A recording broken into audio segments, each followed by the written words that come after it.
So it's clear na nasa Quezon na tayo. At ito na nga, Diyos mabalos. Bye bye Bicolano dyan. Ano, grabe. Papapak. Pak. Boom, crater na. So, lilipad tayo dyan. Boom. Rat boy. Alas 4, mag-aalas 5 na nga. Wala pa ako sa lukban. Alright. Wow. What a beautiful. Lagyan ng dagat, ano? Amazing.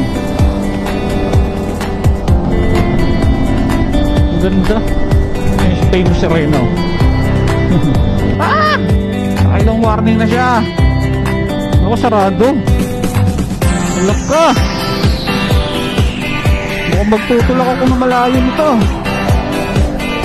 Wala lang. Malapit na.